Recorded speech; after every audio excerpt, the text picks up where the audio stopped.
కామన్‌గా వచ్చేసి మైగ్రేన్ అంటామండి. కొందరికి ఒక సైడ్ మాత్రమే వస్తుంది. అంటే రైట్ సైడ్ గానీ, లెఫ్ట్ సైడ్ గానీ, కొందరికి ఏంటంటే ఒక సైడ్ స్టార్ట్ అయ్యి 2 సైడ్ స్ప్రెడ్ అవుతుంది. సో, కామన్‌గా వన్ సైడ్ హెడేక్స్ అయితే మైగ్రేన్‌తో చూస్తాము.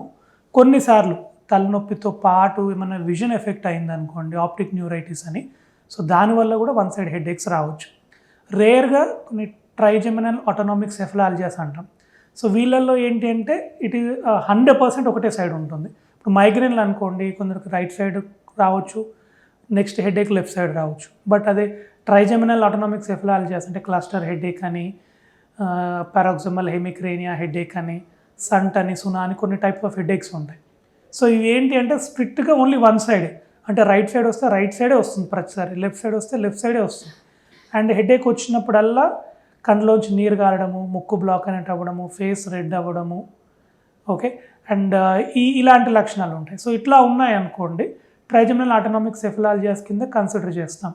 అట్లా కాకుండా ఓన్లీ హెడేక్ అంటే తలనొప్పి ఒక్కటే ఉంది, వామిటింగ్ సెన్సేషన్ కానీ, లైట్‌కి సౌండ్‌కి ఇరిటేషన్ కానీ, ఇలాంటి లక్షణాలు ఉన్నాయనుకోండి అప్పుడు మైగ్రేన్ అంటాం. సో, ఈ మైగ్రేన్‌లో ఏంటంటే కొన్నిసార్లు లెఫ్ట్ సైడ్ రావచ్చు, కొన్నిసార్లు రైట్ సైడ్ రావచ్చు.